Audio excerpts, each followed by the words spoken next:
Welcome. Don't worry, I'm not singing. So I want to welcome you to the show. We'll arrange Sing for Food. Thank you for giving your Saturday afternoon to this. And this will probably go on until about midnight. So anyway, but to open it up for us, let me make sure I get Tilo's partners right here. So Tilo, actually, will you introduce, because I just said the Dubons and I didn't write it down, but can you tell us who you are real quick? They've been in our shows in the past, different versions. New guy here today, but this is 2016. 2016 he played. In the Astor Theater, I know we played there. So anyway, tell us who you are and play us a couple of songs to get us relaxed and ready to go. Thank you. Go ahead. All right, so I'm Gabriel Dubon, and as you heard from Scott, I've been playing here since 2016 was the last time I played. And I think from there, I played okay. I still play pretty bad, but I get there sometimes. And yeah, this is my dad, Tilo Dubon. He was playing with me too, way back in 2016 with a musical group called, what's it called? Los Guanacos. And now we're a new group called Los Caravales. And here is my cousin Jaden. He can play the bass pretty good, I think. And yeah, this first song is gonna be Hema, and it's a bolero style type of music. It's more fluent than other types. 1, 2, 3.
Un rinconcito en el cielo, and he's gonna sing it.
drop some vest there for 2 seconds.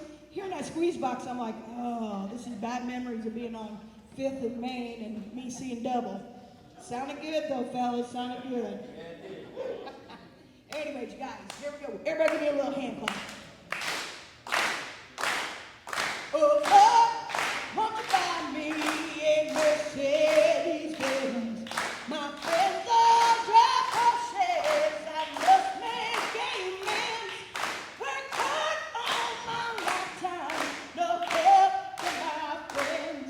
So Lord, won't you buy me a Mercedes Benz? Oh Lord, won't you buy me a color TV? Darling for dollars is trying to find me. I wait for delivery each day until 3.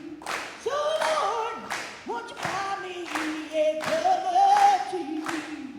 Oh Lord, won't you buy me a line on the town? I'm counting on you, Lord.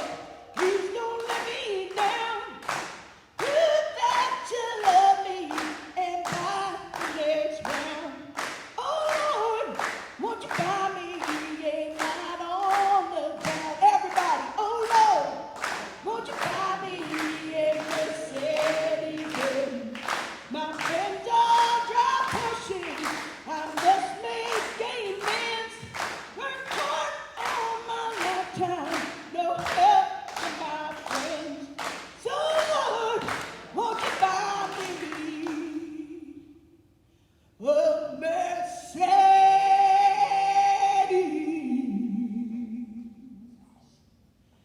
Benz?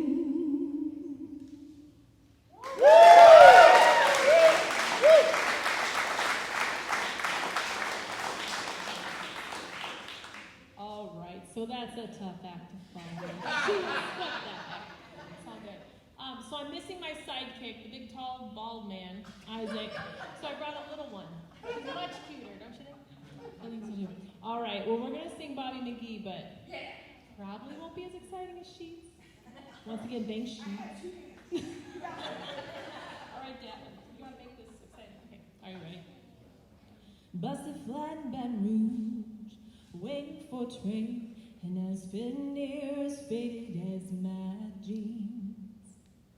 Bobby thumbed a diesel down just before it rained and rode us all the way to New Orleans. I pulled my harpoon out of my dirty red bandana. I was playing soft while Bobby sang the blues, yeah. Windshield wipers slapping time, I was holding Bobby's hand in mine. We sang every song that driver knew. Freedom's just another word for nothing left to lose. Nothing, don't mean nothing, how the feet ain't free, yeah. And feeling good was easy, Lord, when you sing the blues. You know, feeling good was good enough for me. Good enough for me and my Bobby McGee. From the Kentucky coal mines to the California sun, yeah, Bobby shared the secrets of my soul. Through all kinds of weather, through everything that we've done, your Bobby baby kept me from the cold. One day up in this Salinas, Lord, let him slip away. He was looking for that home, and I hope he finds it. Well, I trade all my tomorrows for one single yesterday to be holding Bobby's body next to mine. Freedom's just another word for nothing left to lose, nothing, and it's all that Bobby left me, yeah. And feeling good was easy, Lord, when you sang the blues. You know, feeling good was good enough for me, hey. Good enough for me and my Bobby McGee. La da da, la da da da, la da da da da da. La da da da da da, Bobby McGee. La da da da da da, la da da da da, la da da da da da, Bobby McGee. Yeah yeah. La da da da da da da.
for 8 weeks in June and July over in Adietville, out there in Perry County. Woo-hoo, Perry County. But it's a great little place. Fischer, we're hoping that some of you might call me up. Scott's got my number. The website's got my number. And come out for a visit on Monday nights. We like to hike up the hill with all of our campers, watch the sunset, have watermelon, throw the rinds out in the woods. It's really fun. It's an experience, let me tell you. It's good. Hang out with the barnyard animals. We usually have like the hagedorns up to play, some music, that kind of thing. So it's a really great time. It's really awesome for you guys to see all the great work that's being done right here locally. It's a really cool little camp. We have campers that come from all over the state, all over other states, and they're all coming right here to good old Southern Indiana. So it's a really cool thing. Thank you so much for donating. We appreciate it. We love all of you. And thank you, Scott, for doing this again. He's fantastic. And his mother. We love his mother, right? She was an amazing woman. Yes. She was an amazing woman, and she loved Anderson Woods, and we love that she loved Anderson Woods. She donated so much money, and the family, and they provided us with this beautiful greenhouse at camp. So now the campers can participate, even like the week 1 campers. There's not much in the garden come June 1st. So now there is. So the campers can really participate in that event and activity, and we think of Patty often. And we're resurrecting a sign on the greenhouse this year for her, so we're excited. It's going to be Patty's greenhouse.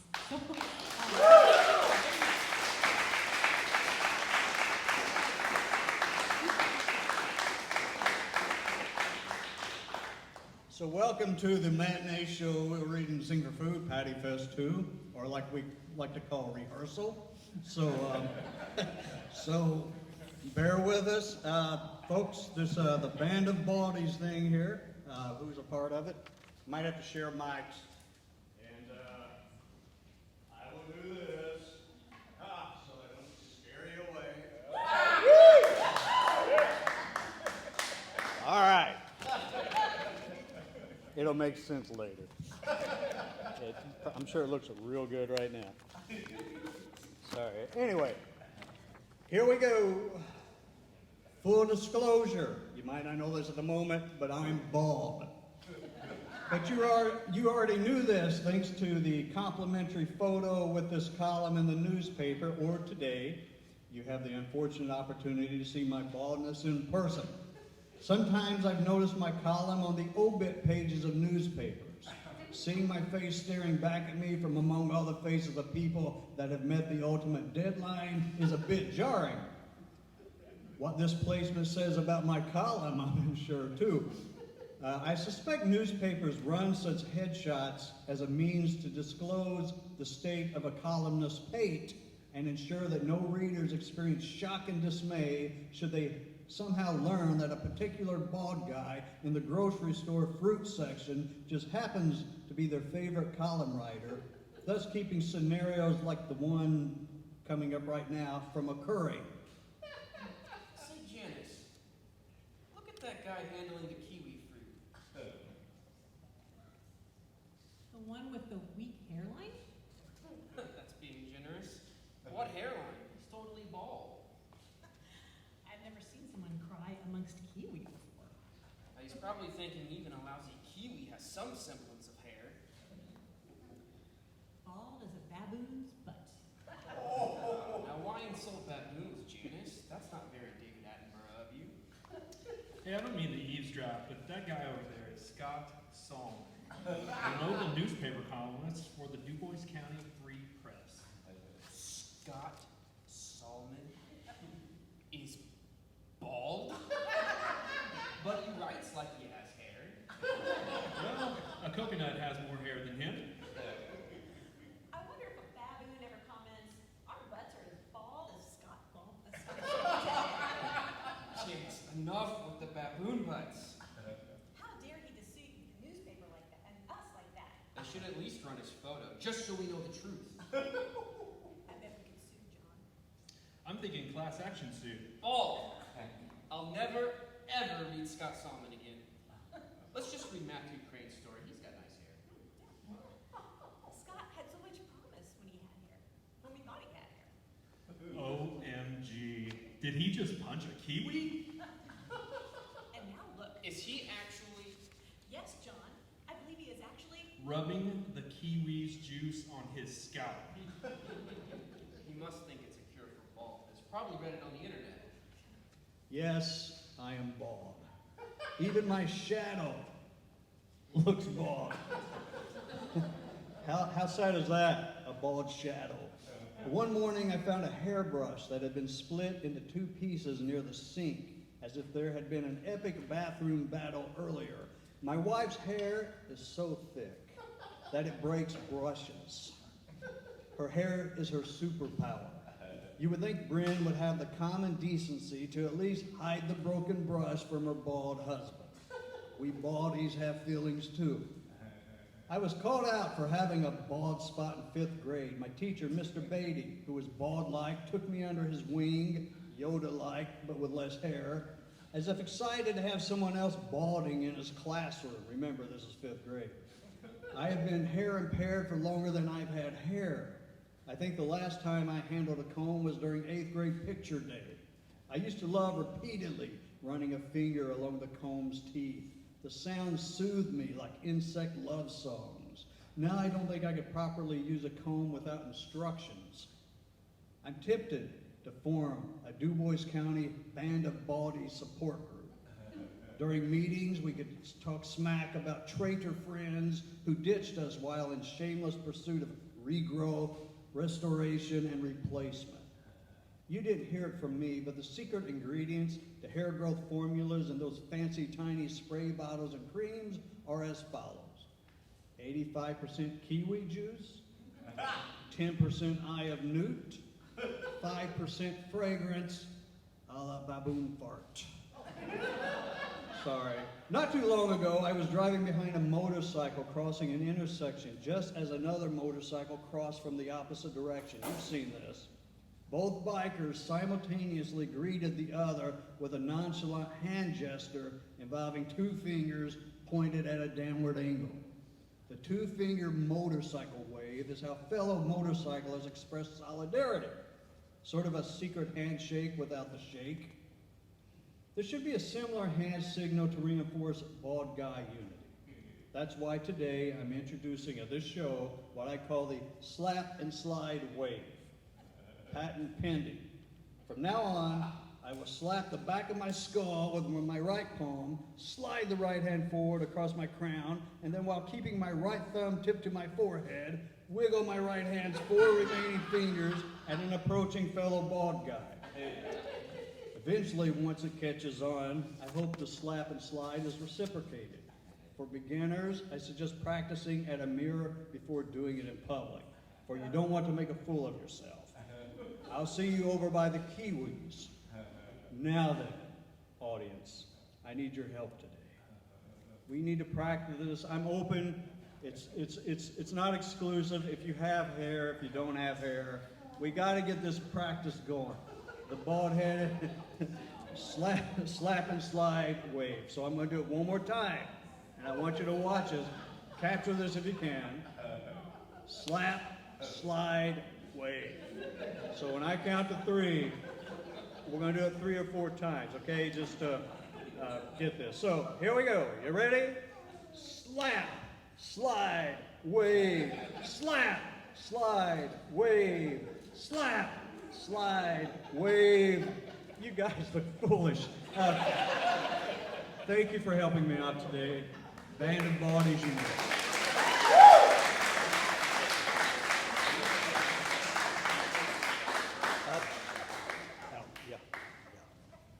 All right.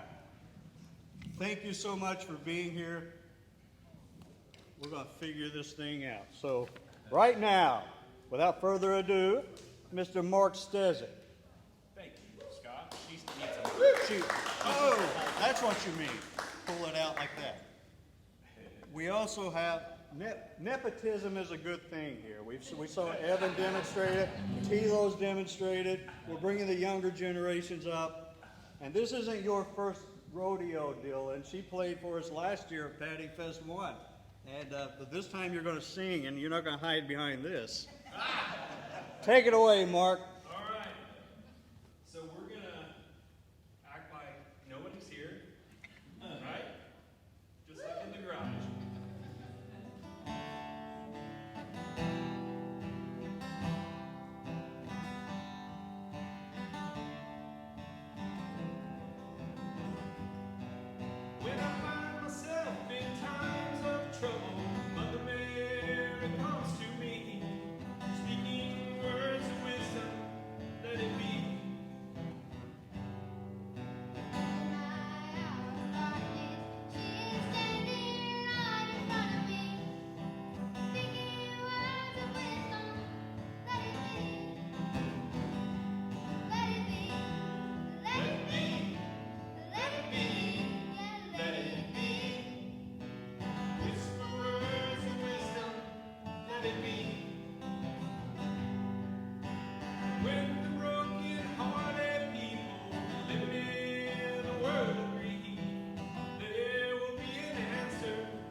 At the age of 46, Brad Fischer was diagnosed with stage 4 gastric cancer. He could handle the chemotherapy and its side effects. What he wasn't prepared for was everything he felt. Faced with a life expectancy of 12 months, Brad realized all the things in life he had never done: skydiving, running a marathon, or riding in a hot air balloon. But as the months passed, Brad realized these weren't things he needed to do. In his debut memoir, Brad dispels the notions of finding joy and purpose in your life by creating a bucket list, a collection of arbitrary adventures to be completed once in a lifetime. Instead, he provides a practical but uplifting alternative, a sand bucket list, essential ingredients that should be practiced as frequently and thoroughly as possible. Brad's tales of playing shit purse as a kid, walking into the wrong house as a college student, or roller skating with another guy as an adult are not only stories that give us a peek into his personality and sense of humor, but are also surprisingly meaningful antidotes for anyone suffering or wanting to find peace, comfort, and joy in their lives. This book isn't about dying, nor a story about fighting cancer. It's a book about life. It's a book about living.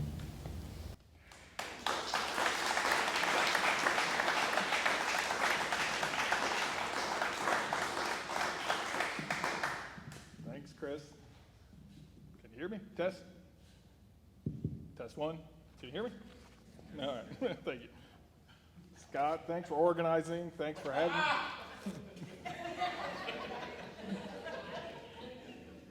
Good. Sorry,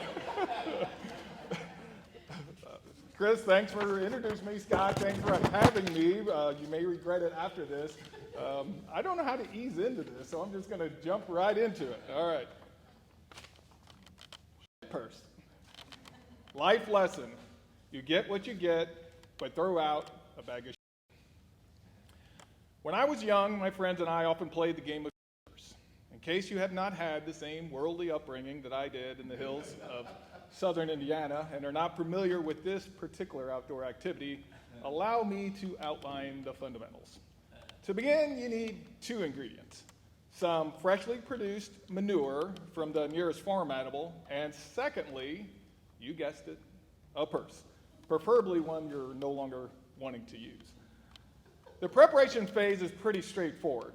Insert the manure into the purse. This usually works best if you have a team of 2 people, one to hold the purse and one to do the shoveling. Insider tip: the role of shoveler doesn't stink quite as bad, literally, as the role of purse holder. Close the purse and make it as presentable as possible. Place the purse on a road and hide, waiting for the comedy to begin. There are 4 objectives to the game. Number 1, to have the purse picked up by an unknowing participant. Number 2, to have that purse make its way into a vehicle. Number 3, to have the purse tossed back out the window. And perhaps most importantly, number 4, to witness objectives 1 to 3 without getting caught. I'm not sure who invented the game. I'd like to claim credit, but the purse master who introduced me to the pastime was my friend Craig. Craig became my professor and mentor for the game probably around 5th grade, and boy was he good at it. First, he had the perfect setup. He lived on a farm with some cows, a few pigs, and thousands of turkeys. Ingredient number 1 was in plenty of supply. Secondly, he had a lot of older sisters.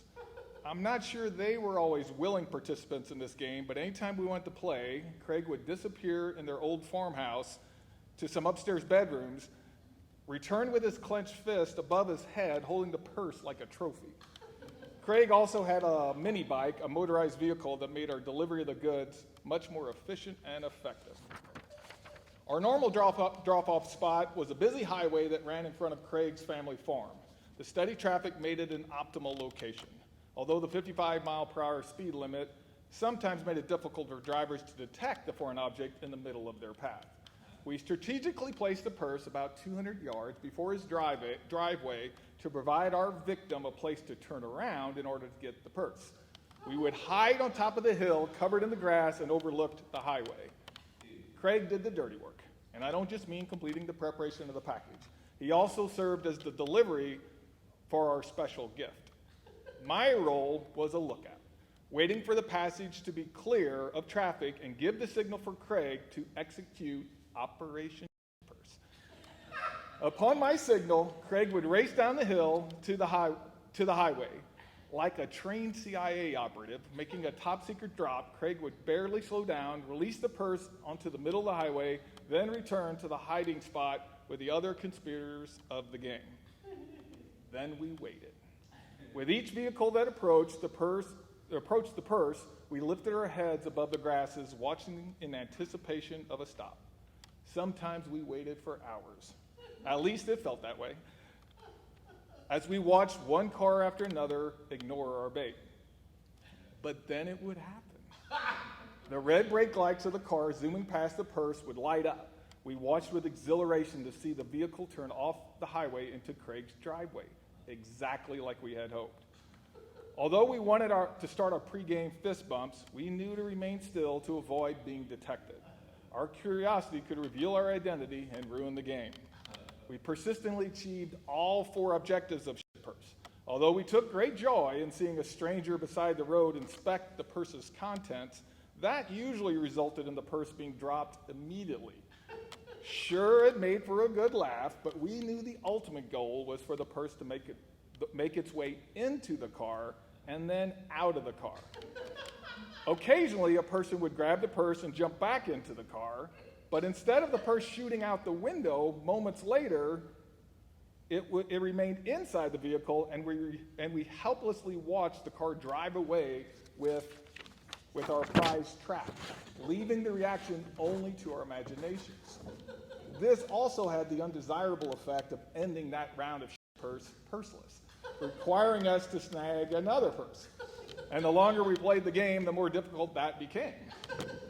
So we longed for that perfect outcome, a result between a premature purse drop and a purse snatch. But when it would happen as desired, it was magnificent. The purse would disappear into the vehicle. Sometimes the vehicle would even start to move forward, and then, like a rotten apple core, the purse would come flying out the window and the car would speed away. We would laugh, celebrate, and laugh more. Not only had we scored in achieving our 4 objectives, but the purse, still in our possession, was intact and properly prepared for round 2. And then the game would continue, with us hiding and cheering at the sight of our foul-smelling purse being tossed out the window of another stranger's vehicle. The purse was the gift that kept on giving.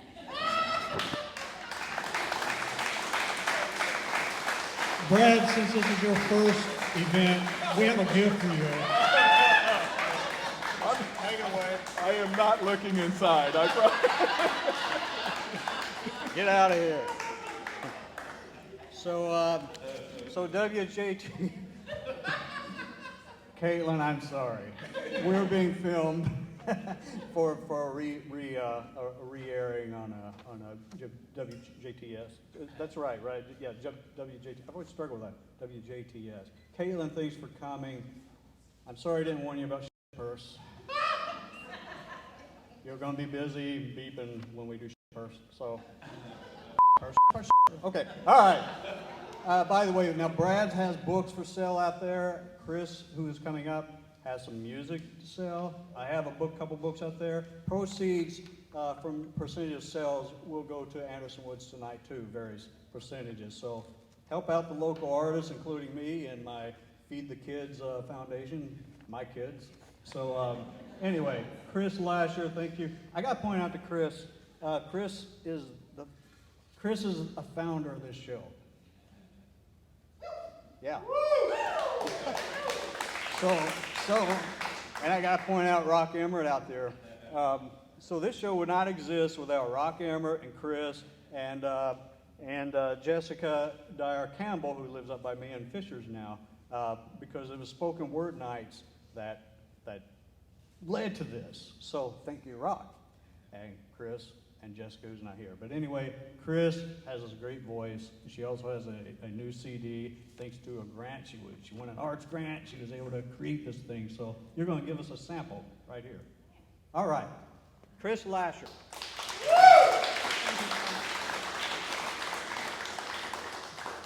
This is one of the lullabies for adults that I wrote, which I wrote for my father, who thankfully is also healing from a diagnosis of pancreatic cancer, and we still have him, so grateful for that. It's called A Walk with Dad. Walk beneath my branches, shading the path you take. Breathe in holy air and know you are okay. Listen to the bird songs, their message is so clear. Spirit speaks through them, be present, be here. Sun shines upon us, bathing us in its light, warming our hearts with love and peaceful mind. Clouds rolling up above, cast shadows on the ground, sending beams of light all around. Meditating on my life, the sunshine and the rain. Memories flood my heart and retreat again. Oh, retreat again. Moving through the winter, spring, summer, fall. Flowers bloom, rains come, and snow covers all. Embracing loves in my life while I am here. Feeling gratitude for those whom I hold so dear, so dear. Such love and gratitude, I hold you dear.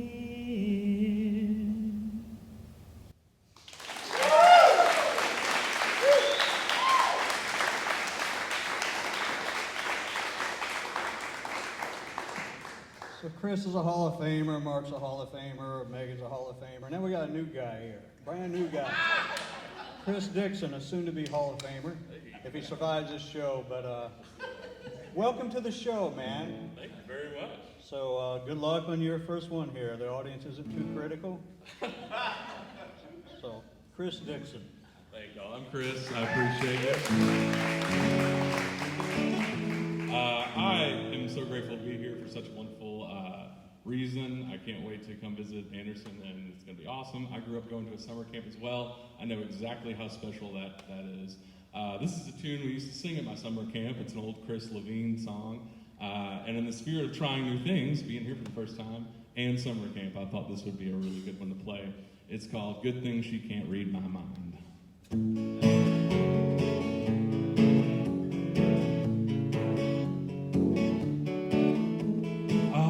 At the opera, I don't like the opera, but she loves the opera, and I love her. I follow the libretto, I follow the conduction, I follow the plot, and my head begins to hurt. I don't understand the word, even when it's English. Everyone around me says, this is divine. I am in the opera, I don't like the opera, good thing she can't read my mind. Good thing she can't read my mind. Woo! Look at me, I'm skiing, and I do not like skiing, but she loves skiing, and I love her.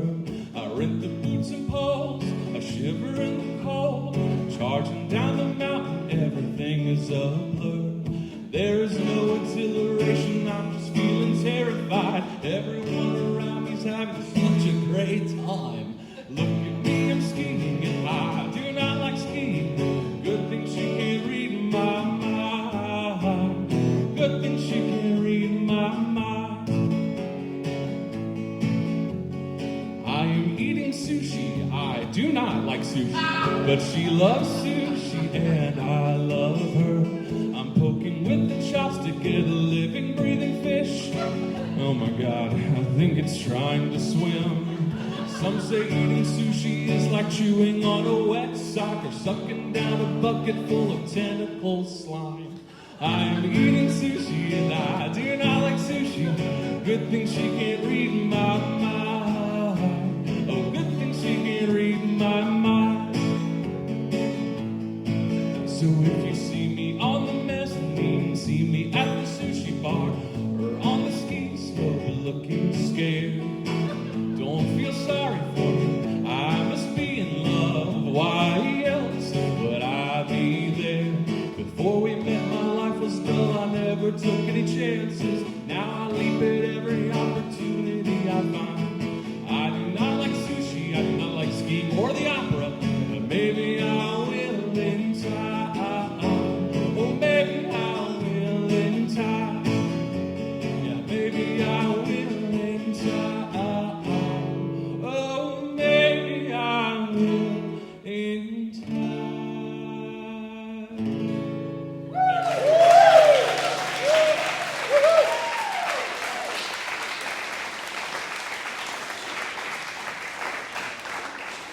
He fits in well, a little too well. And by the way, Kris, slap slide. Yeah. The first reciprocation one-on-one. It's going to be a big hit in Walmart. Sorry, Kiwis. So, as I was mentioning, Kris and spoken word, gotta find it here, so that's why I'm talking. Oh my God. It's somewhere in here. But anyway, we were in spoken words, and it's like music and poetry and essays and all kind of cool things. And this is a long time ago. This was circa 2010. And this is it. No, that's not it.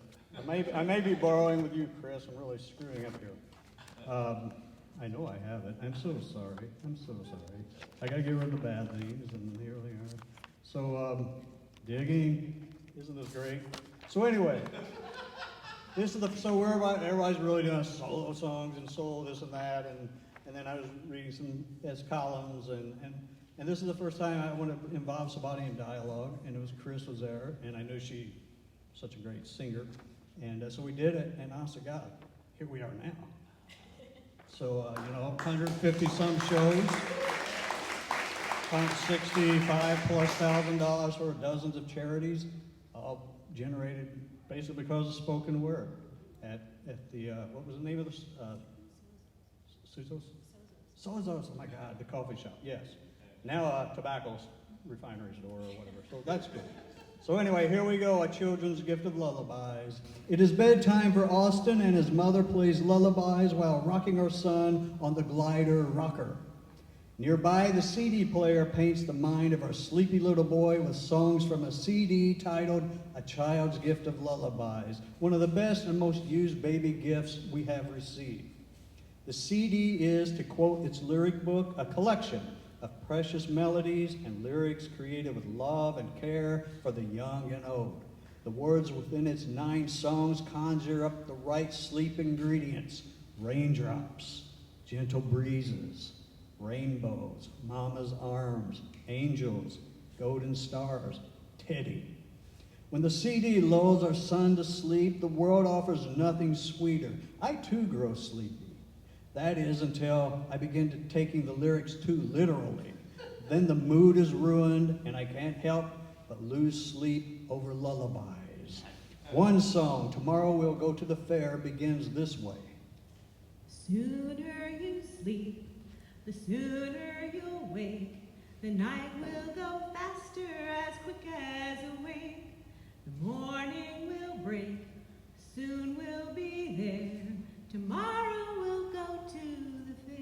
Fair? What fair?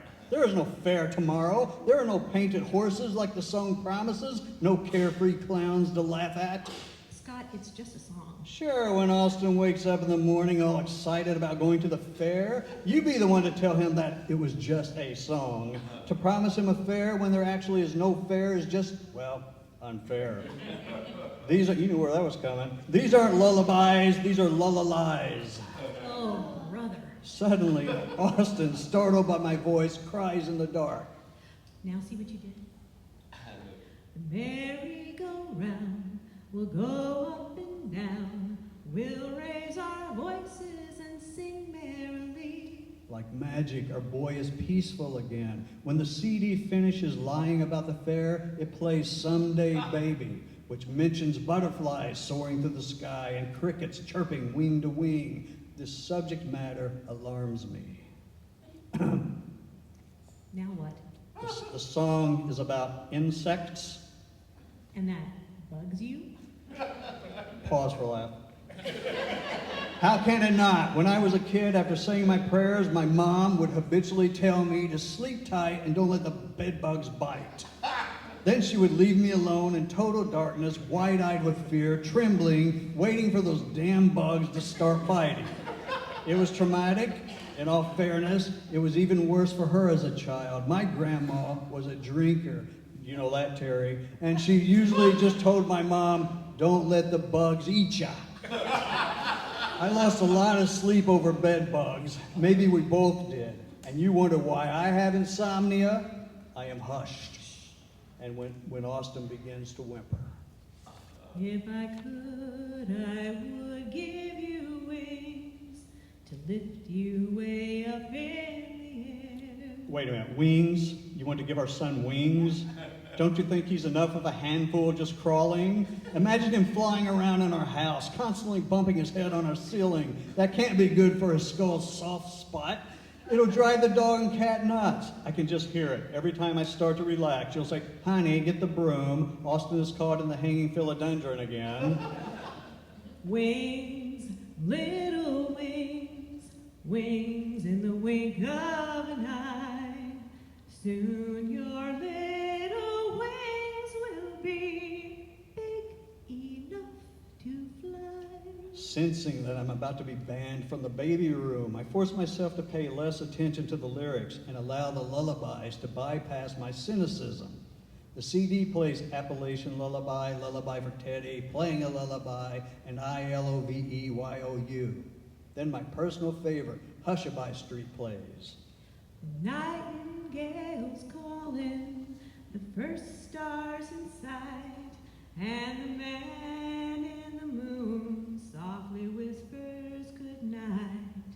Come into my arms where a dreamer can meet the lullaby lady from Hushabye Street. My eyelids soon forfeit to the weight of the night. Scott, Huh, what? sleep tight and don't let the bugs eat you. Suddenly I'm sleepless in southern Indiana. Our son, though, has been put down in his crib where he is asleep again for another night, thanks to his gift of lullabies. I watch him for a while in the soft glow of the nightlight just to make sure the bugs don't bite. Close your eyes, breathe in deep. You are safe fast asleep. Moon and stars shining bright with you all night. Trees sway to their song as they dance all night long. Warm in bed, rest your eyes and dream all night. I see what you did there. That's over. Thank you. Thank you. That was good. Thank you for the inspiration. So what she just sang is another snippet from her CD. Wasn't in the script. She snuck that in, huh? All right, speaking of Hall of Famer, Debbie Schuetter, here we are again. Sheets, We call her Sheets. If you like it, Sheets, Sheets, Sheets, all right? She loves that. She loves that. She's got the Anderson Woods shirt on, too. I love that. Very good. I'm not only a superstar, I'm a model. Am I going to be able to get this far? Yeah.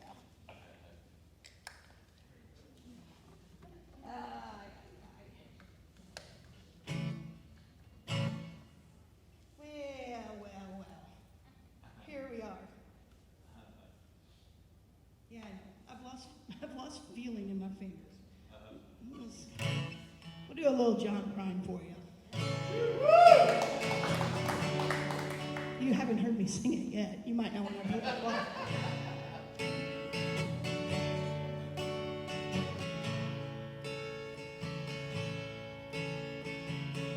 I am an old woman named after my mother. My old man is another child that's grown old. Your dreams were thunder, lightning was desire. This old house would have burnt down a long time ago. Make me an angel, flies from Montgomery. Make me a poster of an old rodeo. Just give me one thing that I can hold on to believe in this living is just a hard way to go. When I was a young girl, I had me a cowboy. He wasn't much to look at, and just a free rambling man. But that was a long time ago. No matter how hard I tried, the years just flow by like a broken down dam. Make me an angel that flies from Montgomery. Make me a poster of an old rodeo. Just give me one thing that I can hold on to believe in this living is just a hard way to go. There's flies in the kitchen, I can hear all the buzzing, but I ain't done nothing since I woke up today. How the hell can a person go to work in the morning, come home in the evening, and have nothing to say? Make me an angel that flies from Montgomery. Make me a poster of an old rodeo. Just give me one thing I can hold on to believe in this living is just a hard way to go.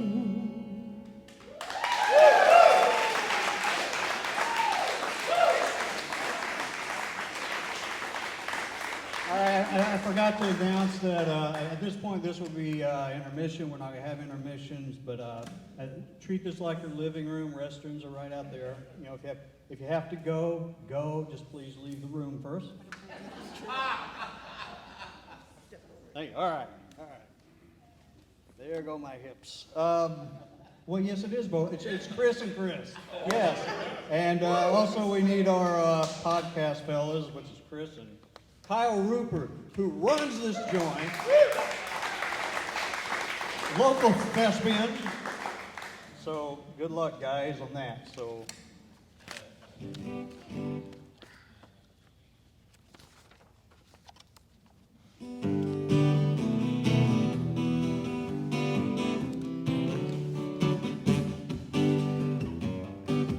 Well, I who just got out of the county prison doing 90 days for non-support. Tried to find me an executive position, but no matter how smooth I talked, they wouldn't listen to the fact that I was a genius. The man said they got all that they can use. Now I got them steadily depressing, low down my list and working at the car wash blues. You know I should be sitting in an air-conditioned office in a swivel chair, talking some trash to the secretary, saying, hey now mama, come on over here.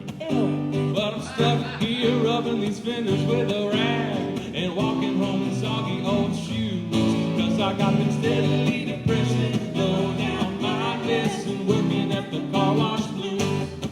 You know a man of my ability, he should be smoking on a big cigar. But till I get myself straight, I guess I'll just have to wait in this rubber suit rubbing these cars. Now all I can do is shake my head.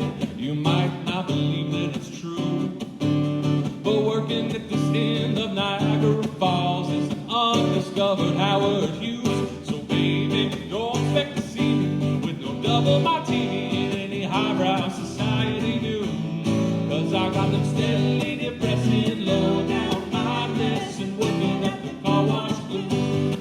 So baby, don't expect to see me with no double martini in any highbrow society news, 'cause I got them steadily depressing, low down my list and working at the car wash blues. One more time. Got them steadily depressing, low down my list and working at the car wash blues.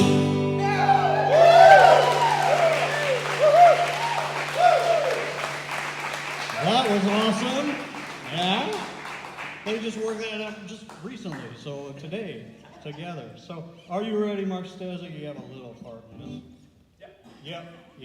Are you ready? And I'll get out of the way here. Kyle, okay. Bear with us. Terry Greathouse and Linda, thanks for coming. Family is here, all the way from Lewisport, Kentucky. That's why Terry is my cousin. Terry, that's why I said Terry could verify that my grandma was a drunk. So anyway, but we love doing it. Okay, here we go. Ready? Ineptitude, failure, inanity, stupidity. Murder! This is how I broke this. I'm Guy Raz, host of How I Broke This. Welcome to my narrative journey about business ineptitude and the failed leaders who failed to learn from their failures. In this episode, I share how our reluctance to adapt to a global shift in customer need brought down a small town, southern Indiana business stalwart. One guy and a garden hose. With me is its floundering founder, Shammy Sprinkle. It's an honor, Guy, to be here, other than knowing that your only guests are failed, destitute business owners. Your failed business was called One Guy and a Garden Hose. Why? Well, Guy, because it consisted of one guy and a garden hose. One guy. One guy, Guy. And you were that one guy. I was that one guy, Guy. And that was your role as that one guy. I operated the town's very first car wash. Before that, people begrudgingly washed their own cars. I mean, there was no other option. You discovered a consumer need and delivered. You built it, and they came. You might say I had a steady stream of customers, Guy. Did you have previous experience washing cars? Oh, I was born with pruned hands, Guy. When I was a kid, my old man made me wash his LTD daily. I could never please him, though, never. He'd come outside to inspect my work, and he'd say, you missed a spot. And he wouldn't even point to the missed spot to guide me. He'd just return to his lazy boy, muttering, missed a spot, missed a spot. I so wanted to please him. Each day I took longer and longer to finish the family car. I was in pursuit of an imagined euphoric state of spotlessness and acceptance.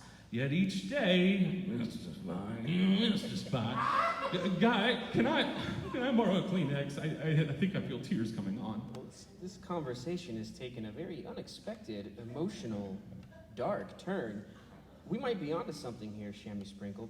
Just curious, due to extreme mental duress, did you ultimately murder your old man? Murder! Of course not, Guy. I loved my dad. Darn, patricide could really help my podcast's rating. Well, you know, Guy, this talk just made me realize the possibility that I subconsciously opened my car wash at age 24 in an effort to eventually surprise and please my old man with the perfectly washed car. Did you ultimately please him? He inspected every customer's car that I washed, and he was never pleased. Let me guess. You missed a spot. I missed a spot, yeah. One guy and a garden hose had a 20-year run. Ultimately, why did it fail? I ignored customers' complaints about how long it was taking to complete their cars. When I saw a mirror image of my face in the car's paint, I knew that it was thoroughly washed. But then, Dad would shout, "You missed the spot! You missed the spot!" I'd hose those customers' cars down and start over, despite the dismayed faces looking at me from inside the cars. Sometimes they frothed, but that might have been due to them sitting in their cars in August with the windows rolled up for hours. They'd drive away before I was done sometimes, running over my bare feet. That's why I started wearing steel toes.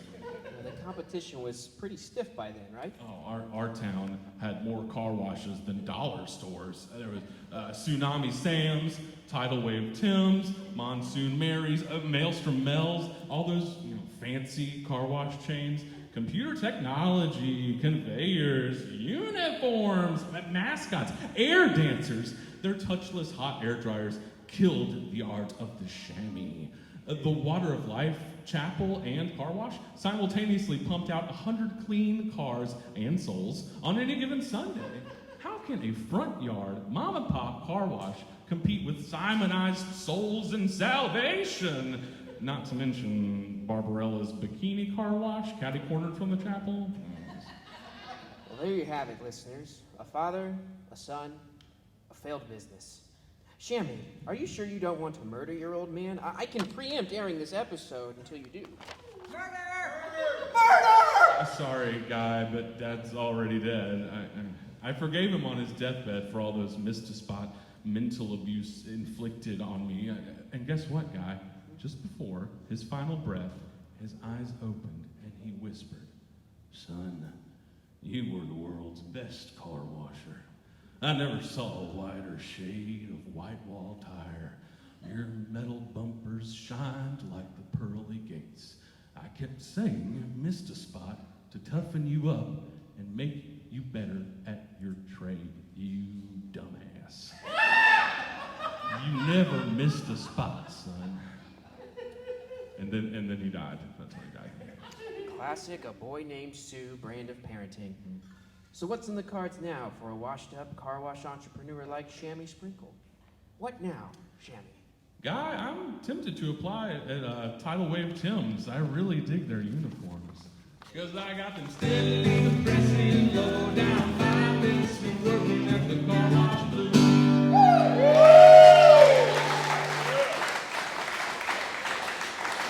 That was great.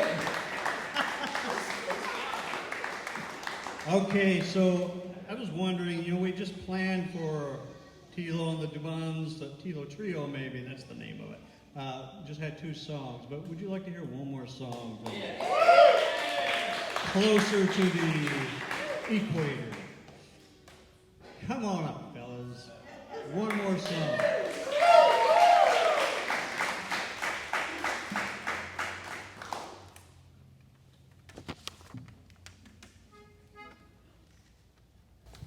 Alright, so this song is another bolero like the first one we played. It's called My Promise. Oh, I remember playing this song way back in the old events that Scott had with those 3 little kids up there off tune. I'm still a little bit off tune, but I mean, I get there a bit.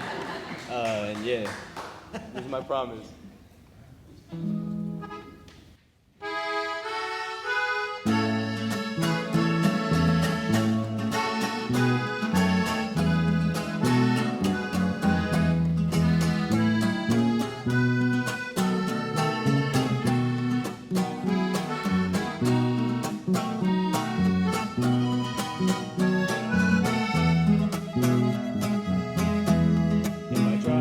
just to say goodbye. All the words will stay inside, and all my thoughts will be unclear, and I'll end up in tears. I swear, without your love my days will turn to night. Si ya te prometí mi amor, que hasta la eternidad jamás te dejaré de amar, y tú verás que nuestro amor será como una luz que brillará. I promise I love you, and I won't break your heart in two. It doesn't matter where you are or where I am, my love will always be with you.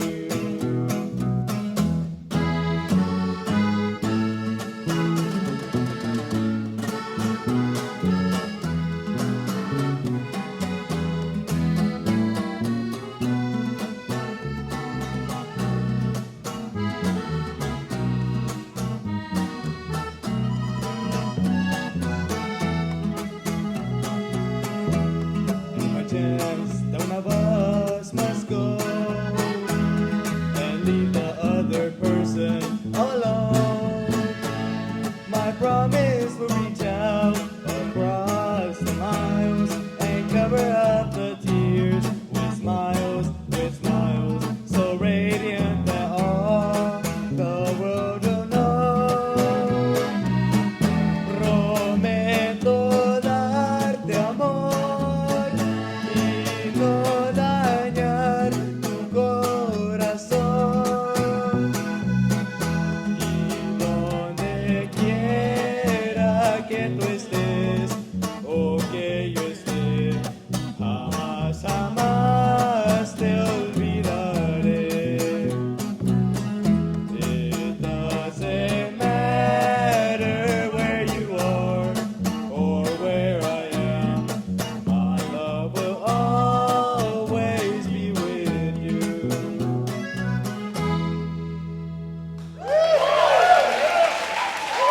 Wow, awesome. Thank you, Lloyd. You're a hit. So, we heard Marc do a McCartney song. Lennon and McCartney are great writers, but they're out of here. And so Marc and I wrote a song, and Kris added her expertise to pulling this off, and so I'm excited about this. We've done this before, but it's called "She Loves Me All Over," so it's an original song. Step Aside, Lennon and McCartney, Marc Steczyk, and Kris Lasher.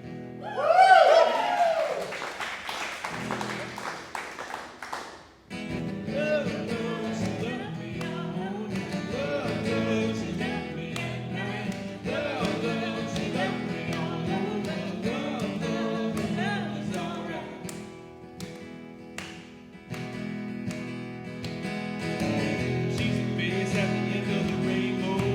She's the face that's pure delight. She's the face that's in the moon glow. She's the reason for the candlelight. I say, love, love, she loved me in the morning. Love, love, she loved me at night. Love, love, she loved me all over. Love, love, love is alright.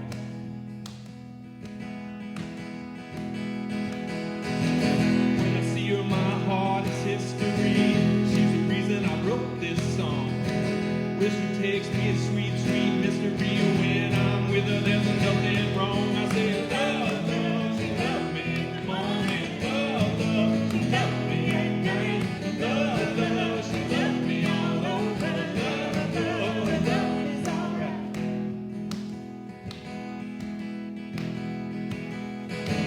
Her kisses melt me like butter. Her lips are sugar fried. One pucker in my water.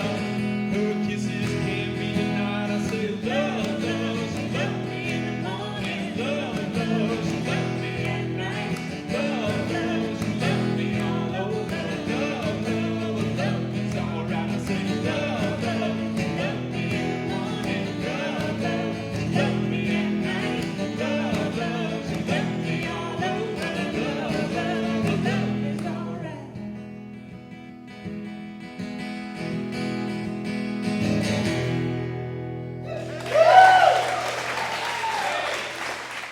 All right, so you're ready for Mr. Brad Fischer again.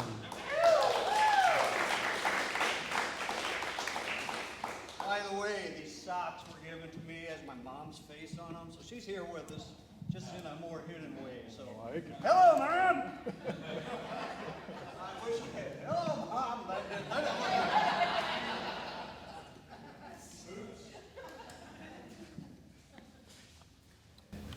Get the frog out.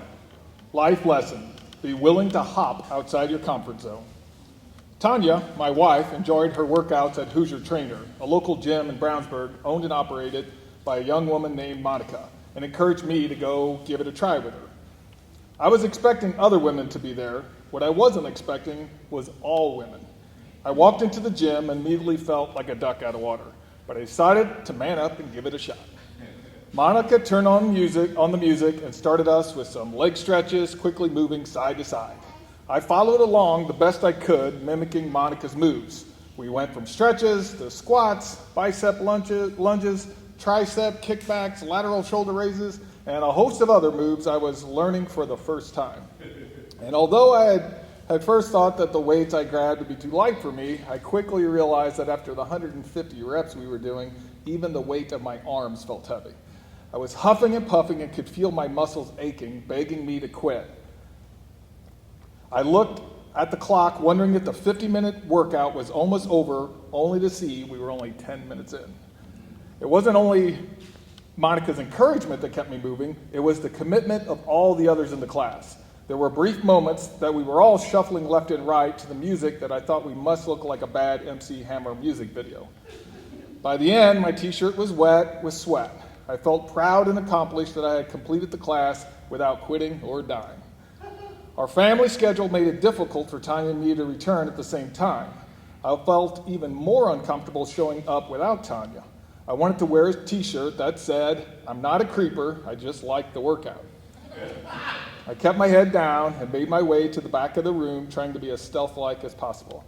There is a large garage door that Monica will leave open on nice weather days. I stood with my mat and weights quietly in the back, but right as the music began and Monica started counting our first set of squats, a young lady came up to me from behind and flatly said, Excuse me, could you get the F out? I wasn't certain the F word rhymed with duck.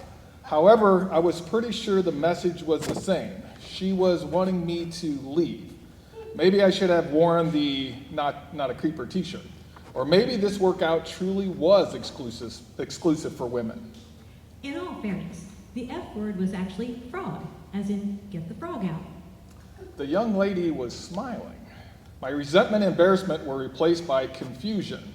I assumed get the frog out was equivalent to get the flip out, a slightly softer and more playful way of asking me to exit. She clearly was not angry with me, but why was she asking me to leave? Can you get the frog out? She was still smiling. You want me to get the frog out? She pointed to the floor along the back wall. Surprisingly and delightfully, I witnessed a small frog hopping around. He wasn't particularly good at keeping rhythm to the music and wasn't even trying to follow Monica's lead with the leg squats. I briskly approached the frog, ready to confront his shenanigans. His random bouncing from side to side stopped, and he froze along the wall. As I bent down to grab him, he took a giant leap forward, escaping my grasp. He hopped right and back left. I followed him, bent down, and scooped him up with my hands. I walked out of the garage door, set him on the ground, and watched him rapidly hop away. A couple of the ladies quietly clapped. Thanks.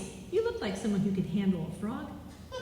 My chest swelled with pride, as if I had as if I had slayed a dragon to protect Monica's kingdom and her loyal people.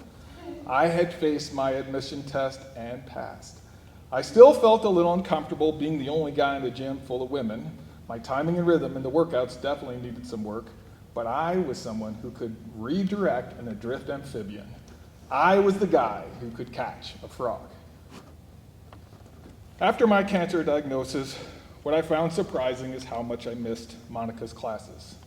Not just the physical benefits, but the emotional and mental boost. As I was continuing my rounds of chemo, I started going again. I started worrying less about what others may be thinking. I wasn't there to impress anyone. I no longer focused on what I should look like or be able to do. I was there for me. I wanted to become a better version of myself, not just in physical health, but in all personal qualities.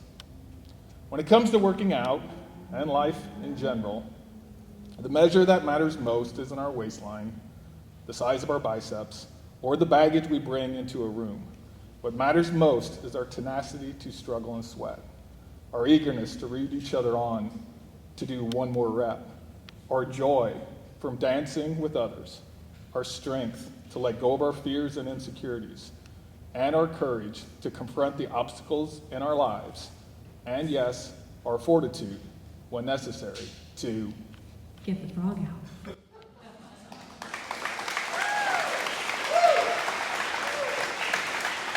That was beautiful, Brad. By the way, his book, again, is for sale, and it's, you're just getting snippets. It's like half funny as hell, and sorry, WJTS, and it's real serious. It's great how he pulls these messages, serious messages with these funny things that have happened in his life. So thanks, Brad. Great job. We're back with Miss Debbie Schuetter. Debbie's doing well? I am. Good, I am. good. So I love this Hall of Fame Will Read and Sing for Food right here. She has given so much to this community with her talents. I'm serious. Outside of our show, what she's done. So thank you, Debbie, for everything you do. Thank you.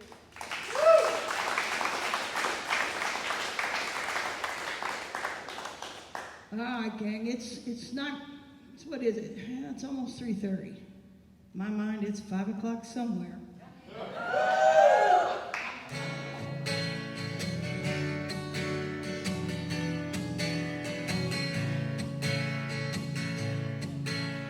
The sun is hot and 9 o'clock is moving slow, but so am I.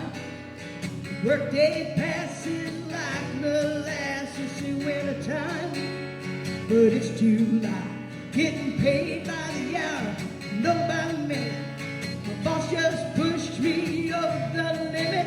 Like to call him something, I think I'll just call it a day. Oh, something tall and strong, make it a hurricane before I go insane. It's only 12:30, but I don't care. It's 5 o'clock somewhere. You guys sing along. This lunch break is gonna take all afternoon and half the night. Tomorrow morning I know there'll be help paid. Hey, but that's alright. I ain't had a day off now in over a year. My Jamaican vacation's gonna start right here. If the phone's for me, you can tell them that I just sailed away. Oh, be something tall and strong, make it a hurricane before I go insane. It's only 12:30, but I don't care. What is it? It's 5 o'clock somewhere.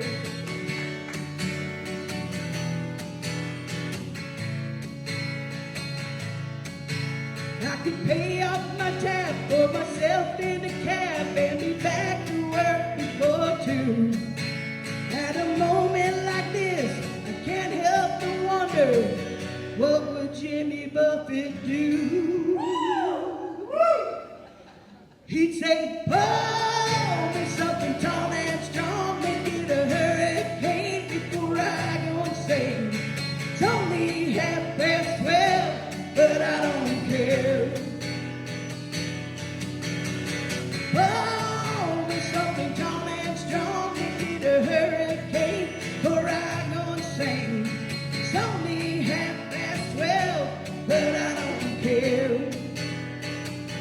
It's 5 o'clock somewhere.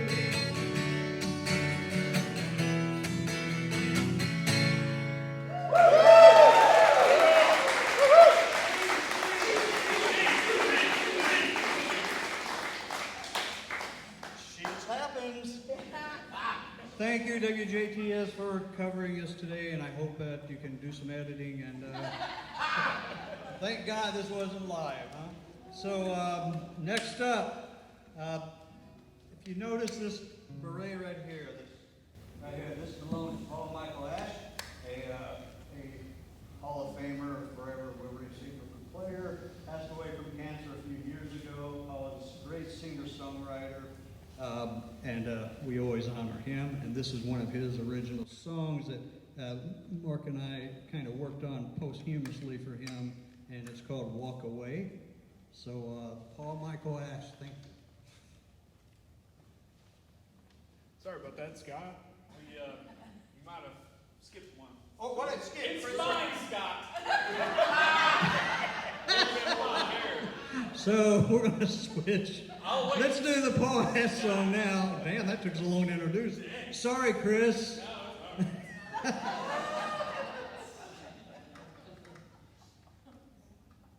I'm so sorry. We would have been a little bit more prepared. Take a deep breath. How you doing today, everybody? We're getting close to the end. Like I said, welcome to the matinee, what we call rehearsal. If you come back tonight, you don't have to donate again, and maybe you could bring some others, and they will bring some money, and we got enough people to play in the atrium tonight, so we got a bigger setup because we sold out. Pardon that? Moves. Booze. Oh, there will be booze there too tonight. I wouldn't know. So anyway, this is sorry, Paul. I think Paul would like this. Marc Steczyk. Yeah, so Paul wrote these words, right? And then Correct. Sent you a file, and then you sent me these words. And yeah, so it was more of a poem. Paul gave me everything he wrote, lyrics and stuff like that. I don't think he'd done this into a song. He just sent me some poem.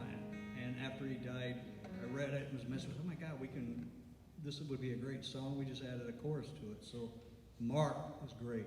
So Marc Steczyk. By show of hands, who knew Paul? Mm-hmm. Right? So Paul wrote a lot of really good songs. A lot of them were fiction, a lot of them were about real life, and this most certainly was about real life.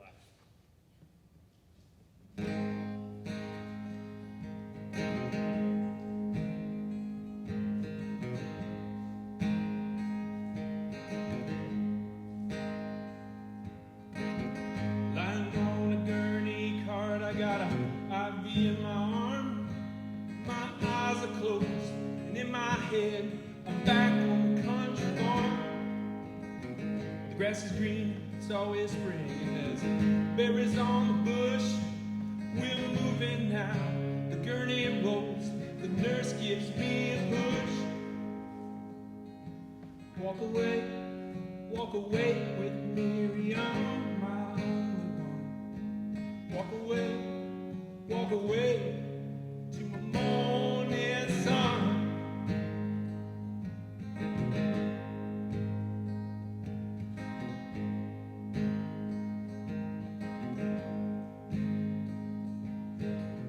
Steel room is always cold for such a large machine. Lots of flashing, noises made in places that are unseen. I walk the path of my labyrinth, it's cutting to my backyard. Sliding into a whirring machine is not so very hard. Walk away with Miriam, my only one.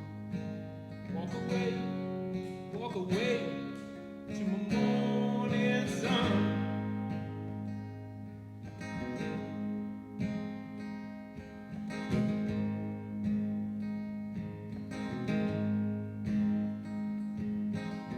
I hear the birds, see the hawks there, crying in the sky, circling across the clouds. They look so brilliant as they fly.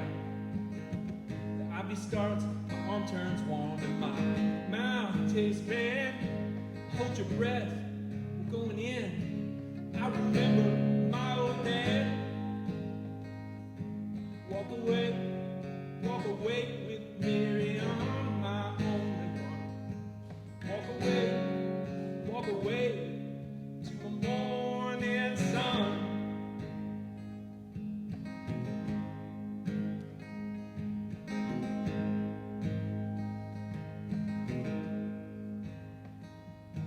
Breathe out, she says, I take a breath, these words come to mind. Hold your breath, more images, I'm terrified of what they'll find. Glowing spot, 100, then maybe 1,000 points of light. What do they see in the other room that is a hit from my sight? Walk away with Miriam, my only one. Walk away to the morning sun.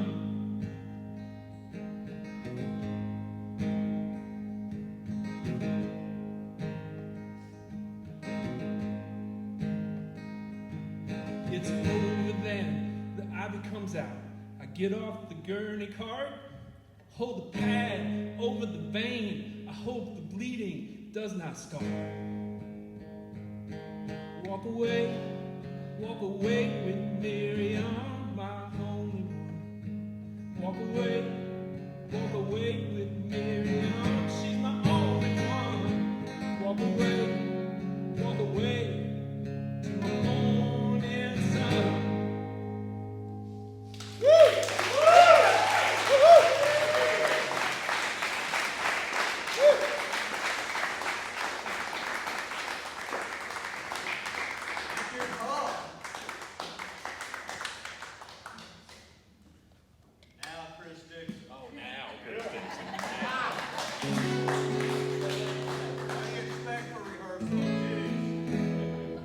All right, I got one more for you, and then I'll get out of your hair. So this is an original I wrote when I was a much younger man about being in a relationship where somebody's just a little too mean for you, so you get the frog out of that relationship. It's a song I wrote called "A Little Liquor Left."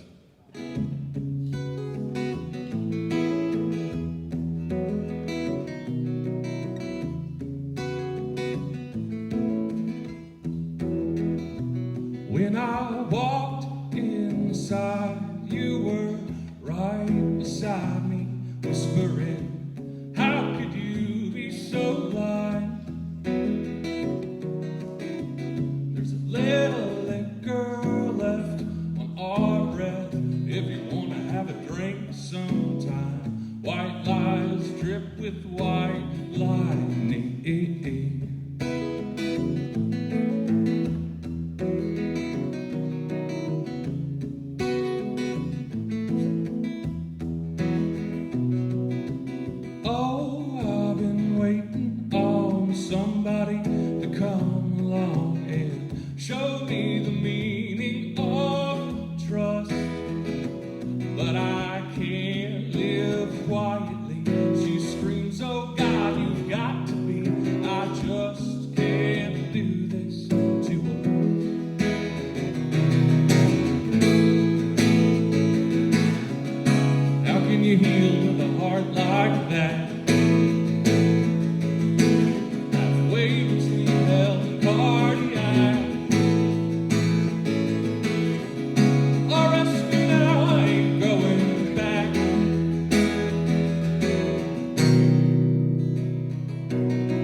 With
Kris Dixon. You know, you guys have been, we've had 150 some show. You have been the best audience we have ever had. Says so right here in the script. Kidding. You are the best audience we've had today so far. All right, so Brad has this is right now. You're next, right? Okay. Brad and Anna Mae. If you don't know, Brad and Anna Mae, they're related. And before we begin, how many mothers are in here today? Happy Mother's Day. Okay, Brad and Anna. My mother is here. Happy Mother's Day to my mother and all mothers. I guess before I read this excerpt of the book, I just want to point out that since writing this, I've had some additional ups and downs with my health. So some of this is a little bit dated. And my next appointment is in a couple weeks. So this one might be hard. So, borrowed time, life lesson. Not only does cancer erode a body, it floods a home. Life is messy, fragile, and impermanent, like a sandcastle that stands at the edge of a shore. With each passing hour, a rising tide claws at its base, causing the structure to slowly crumble. We all fall eventually. I completed a total of 12 chemotherapy treatments and 32 immunotherapy treatments. At least that's what I've been told. I lost track. Treatment had become part of my schedule. I showed up for my appointments, worked on my laptop, felt the poke of a needle in my chest, repeated my name and date of birth for the nurses, a precautionary step they take to ensure they are giving the correct patient the proper medicine. Watched my miracle bag of medicine, Keytruda, be hung on the IV pole, waited for the liquid in the bag to slowly empty into my chest, drove home and continued with my day as if I had stepped away to get a haircut. My long-term prognosis remains uncertain, but that is true of everyone. To paraphrase Dr. Health, most people live under the illusion they will live a long time. We are all facing death. I simply have more information than most. I know I am on borrowed time. My most recent PET CT scan showed increased activity throughout my lymph nodes and throughout my body, with the blunt conclusion overall findings are consistent with disease progression. When people ask how I'm doing, I really don't know what to say. I usually reply, I feel great. At least for now, it's the truth. I feel few side effects from the treatment. I feel strong mentally, physically, and emotionally. However, it remains difficult to celebrate, not only because of the pain and anguish I continue to feel for others who faced a different fate, but because my family and I still don't know what lurks ahead for us. When others use words like cured or behind you, we tighten, feeling like it might awaken the forces of nature, summoning the final crushing wave to our shores. I remain deeply thankful for each new day. I can't honestly say that each new sunrise looks more vibrant and that the voices of the birds are more beautiful, but I am deeply appreciative to continue being a husband, sibling, son, coworker, friend, and most importantly, dad, for at least a little longer. I have savored watching Lizzie play soccer and seeing Anna Mae cheer and perform in the show choir. I am thankful to be there when they need help with schoolwork, to listen to some struggles they are having with a friend, laugh at Lizzie, dress like a sumo wrestler during Halloween, teach Anna Mae to drive, watch them solve my clues and riddles to locate their Easter eggs, and squirt them with water on the last day of school. On one of those glorious normal days, I sat down on my computer to continue writing. Anna Mae had asked to borrow my computer for a moment to print a paper for her freshman English class. She walked away, forgetting to close what she had open. On the screen was a poem she had written. A reminder that cancer impacts more than just the person with the diagnosis. It rattles an entire family. And I realized that despite all the lessons I wanted to create for Anna Mae and Lizzie, I was still learning from them. The diagnosis by Fischer. I remember the day, the time, specifically what I was doing. I remember your face, the grave disappointment. I remember the conversation as if it had been in slow motion. I remember the moment I thought my heart might just stop. I covered my heartache with words of denial. I concealed my fear with a big fake smile. I felt alone, as though I had to keep it a secret. I don't remember the details, life just felt different. At the end of the day, you all broke to crumbles. I didn't want more attention, so I tried to stay humble. I'm not the only one. I repeated to myself daily, though I cried way too much, like a sad, hungry baby. I tried to be strong, so I lied to myself, and I ignored any updates related to your health. The worst thing of all was seeing you cry. It brought me so much pain, like salt in the eyes. I explained to my best friend what was wrong, but I couldn't take another try to stay strong. When I said the word, I felt my guts churning, tears raining down my face, my cheeks burning. It took cousins, parents, sisters, and brothers, and each year it takes 600,000 others, bringing so many people fear and sadness, the dread to hear the incurable diagnosis. It's so unpredictable, so many questions, but no answer. So much heartbreak that comes with the word cancer. Cancer had brought our entire family sadness, fear, anxiety, and suffering. It has been an unforgiving reminder that all our sand castles eventually will return to the sea. But it's also taught our family that it's not how quickly our life crumbles that matters most. It's the love and joy we share from building it and our appreciation of its beauty in the short time it lasts.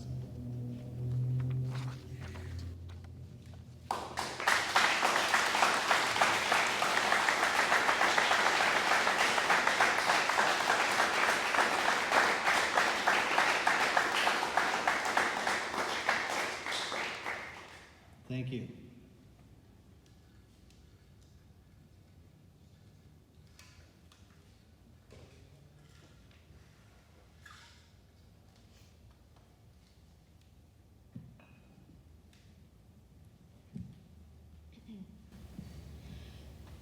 Some days we forget to look around us. Some days we can't see the joy that surrounds us. Someone asked me the other day, if I had my life to live over, would I change anything? My answer was no. But then I thought about it and changed my mind. If I had my life to live over again, I would have waxed less and listened more. Instead of wishing away 9 months of pregnancy and complaining about the shadow over my feet, I'd have cherished every minute of it and realized that the wonderment growing inside me was to be my only chance in life to assist God in a miracle. I would never have insisted the car windows be rolled up on a summer day because my hair had just been teased and sprayed. I would have invited friends over to dinner, even if the carpet was stained and the sofa faded. So caught up inside ourselves, we take when we should give. I would have eaten popcorn in the good living room and worried less about the dirt when we lit the fireplace. I would have taken the time to listen to my grandfather rambling about his youth. I would have burnt the pink candle that was sculptured like a rose before it melted while being stored. I would have sat cross-legged on the lawn with my children and never worried about grass stains. I would have cried and laughed less while watching television and more while watching real life. So for tonight we pray for what we know can be, and on this day we hope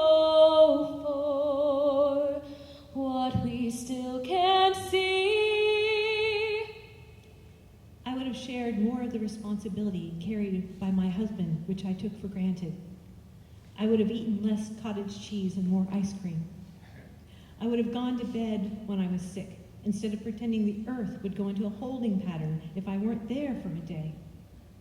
I would never have brought anything just because it was practical, wouldn't show soil, guaranteed to last a lifetime.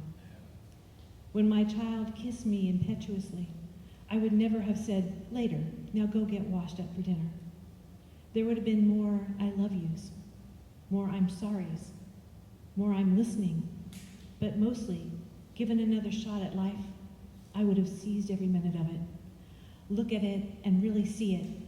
Try it on, live it, exhaust it, and never give that minute back until there was nothing left of it.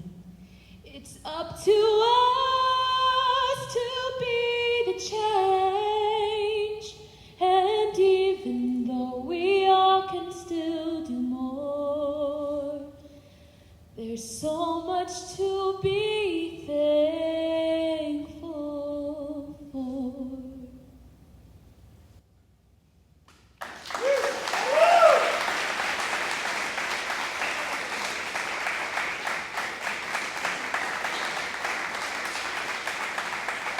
Beautiful voice. Thank you. I know that's tough. Kris, thank you. Thank you, Arma Bombeck, for that piece that Kris was reading. Okay, so we don't want to make you go home crying, so hopefully we're going to make you laugh here. So we got Marc and Kris up here, and me. Is that right? And Debbie is on, can't think of the word right now, because I'm looking for my script. On deck, baseball term, sports ball, yes, got it. Are you ready? Here we go. Somewhere over Louisville, my friend Rick and I sat in balcony seating, row S. The S, I guess, standing for stratosphere. We were seated so high in the sold-out KFC Yum Center that our ushers were Sherpas. We were seated so high that every now and then the control tower at the nearby airport alerted us to duck. Yes, thank you. Chuck Young is here today. Chuckle-meter. Yes, I was a willing ticket-buying inhabitant of the proverbial nosebleed section, a mountain climber's equivalent of entering into thin air, giving me a bird's eye view of the Eagles, a band I have loved since the 1970s. I was there to experience a peaceful, easy feeling, but instead, I was overwhelmed by an anarchic, anxious feeling due to the witchy woman behind me just to my left. After each song, she released an obnoxious, blood-curdling sound as subtle as a pterodactyl screech. It was an ear-splitting, borderline banshee scream. I assumed her hellish high pitch would hoarsen by intermission, but it did not. Not after Tequila Sunrise, The Best of My Love, Lion Eyes, nor One of These Nights. Woo-hoo! This, my friends, is likely the first sound you hear upon entering hell. I dreaded each song's last note. During final verses, I bent forward to place my head between my knees as if in a tornado drill, while cupping my left ear with my left hand, toilet plunger tight, in anticipation of her dreaded demonstration of song approval. By the final song of the first set, Take It to the Limit, I was taken to the limits of my own sanity. At intermission, she and her male companion descended the steep steps, holding onto the handrail for dear life. It was windy up there, and disappeared into the pot cloud drift below. The boyfriend was terribly out of shape, and to our dismay, he wore sweatpants, which meant exposing us to the disturbing image of the stretched waist of his pants dropping to his knees while he descended the steps without bothering to hitch his pants to the proper socially acceptable level, giving us a full moon view forever burned in our tortured memory banks, gravity at its cruelest. I felt ashamed to be human. When the people returned for the second set, I turned around, squeezed the woman's knee, and pleaded, I will give you $20 if you don't make that sound you've been making. Serious, this happened. I am serious. You can clap, shout a bit, but for the love of God, just don't do that sound you do. She seemed surprised that a total stranger would publicly chastise her. The ensuing belligerent glint in her eye unnerved me a bit, as if I might go home to find a pet bunny rabbit boiling in a pot, which I would have preferred if it meant never hearing her noise again. My effort to stifle her failed, though. After Joe Walsh sang Pretty Maids in All in a Row, it happened again. Woo-hoo! Even Joe Walsh glanced up our way near the peak of Mount Yum, startled. I turned and shouted, "I'm serious. Please stop. You're ruining the experience for us. I am half deaf, not because of the Eagles, but because of you," she replied. That's like you asking everyone in here to be quiet. No, it's not. The other 19,999 people can continue, I said. I'm just asking you to shut up. I paid $100 for this seat. I'm here to have a beep good time, and I'm going to let everyone know I'm having a beep good time. She elbowed her boyfriend. Ain't that right? That's right. Timothy B. Schmidt started singing I Can't Tell You Why, which was the cue for our tone-deaf twosome to start singing along with unsurprisingly disastrous results, ruining the song, the duet being the second sound you hear upon entering hell. I can't tell you why. She then let loose with the mother of all horrible sounds when the song ended. Sweatpants guy said, You having a beep good time? I'm having a beep good time. Good, you should be having a beep good time. I'm having $100 worth of a beep good time. Well, you should let everyone know when you're having a beep good time. Woo-hoo! repeat performances of this dialogue, obviously dedicated to me, follow the end of each song the rest of the concert, from the 15th New Kid in Town to the 27th and final encore, Desperado. I was having a beep bad time. While the Eagles had the potential to put on a dream show, the couple behind me turned it nightmarish. Even now, I suffer from the resulting PTSD. I still hear that banshee shriek followed by the bullying dialogue. I recall Joe Walsh singing, "Life's Been Good." But that was the opposite of my own outlook on life at that point, and Glenn Frey's "Take It Easy" was lost on me, for by then I was already gone. Debbie Sheeter!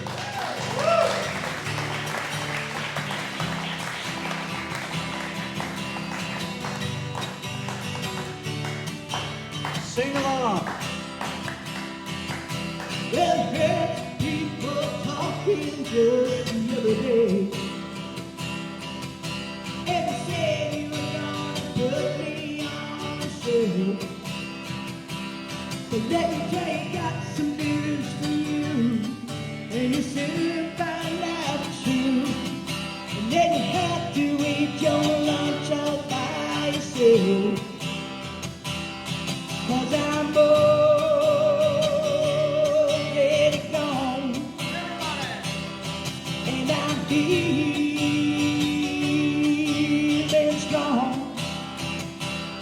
And I will sing this victory song.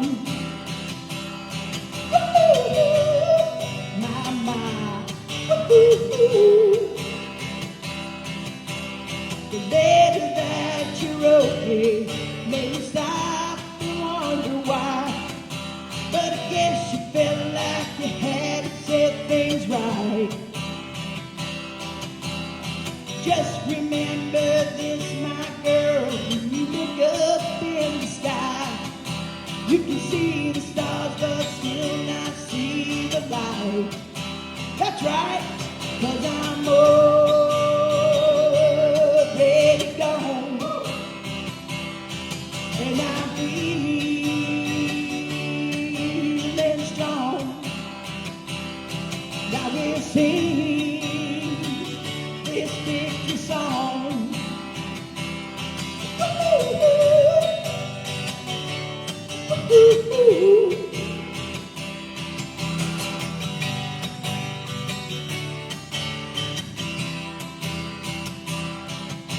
Well, no, it wasn't you who held me down. Heaven knows it wasn't you who set me free. So oftentimes it happens that we live our lives in chains, and we never even know we had the key. But me, 'cause I'm already gone, and I'm feeling strong, and I will sing this victory song, 'cause I'm already gone. Yes, I'm already gone, and I'm feeling strong, and I will sing this victory song, 'cause I'm already gone.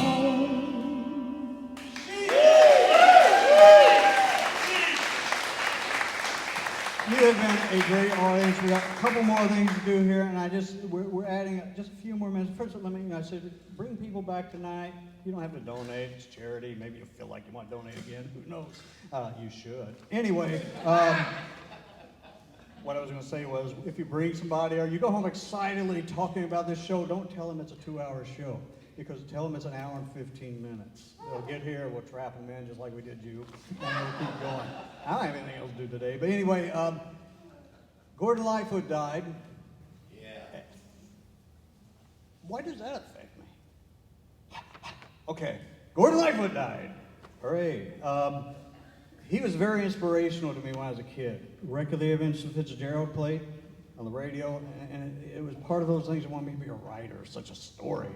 I heard that Kris does this, and we switched out a song so Kris can perform this that she did the other night, spoken word. Thank you, Chuck Young, for telling me about it. So Kris, we owe one to Gordon Lightfoot. Yeah.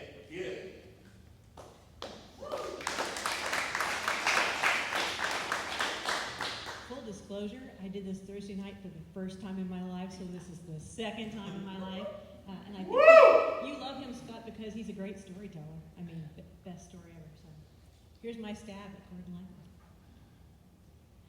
The legend lives on from the Chickasaw on down of the big lake they call Gitchigumi. The lake, it is said, never gives up her dead when the skies of November turn gloomy. With a ton of iron ore, 26,000 more than the Edmund Fitzgerald weighed empty. The good ship and true was a bone to be chewed when the gales of November came hurling. The ship was the pride of the American side, coming home from some mill in Wisconsin.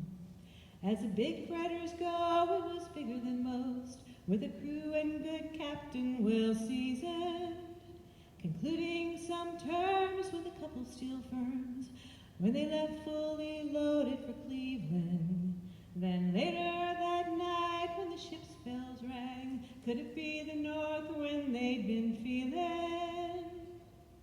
The wind in the wires made a tattletale sound when the wave broke over the railing, and every man knew, as the captain did too, 'twas the witch of November come stealing.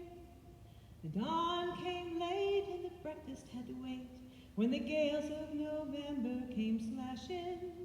When afternoon came, it was freezing rain in the face of a hurricane west wind. When supper time came, the old cook came on deck, saying, "Fellas, it's too rough to feed ya." At 7 p.m. a main hatchway caved in. He said, "Fellas, it's been good to know ya." The captain wired in, he had water coming in, and the good ship and crew was in peril. And later that night when the ship's lit, and later that night when its lights went outside, came the wreck of the Edmund Fitzgerald.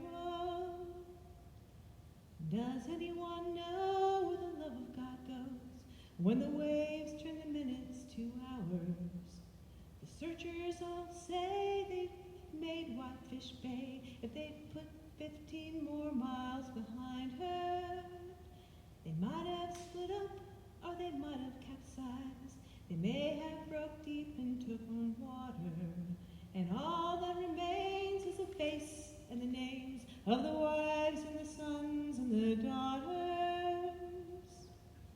Lake Huron rolls, Superior sings in the room of her ice water mansion.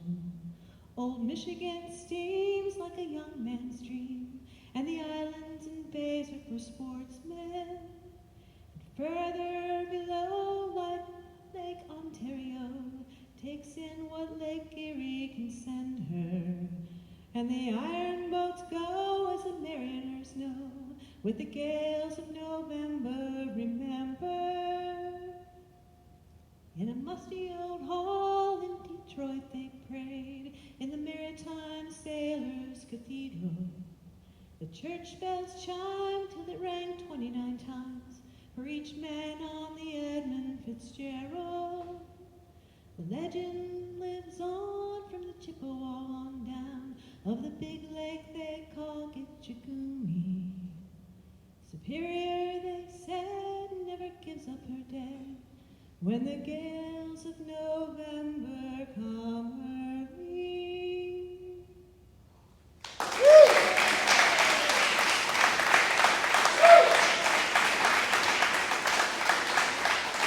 The grand finale, ladies and gentlemen, Brad and Anna Mae with a message for you.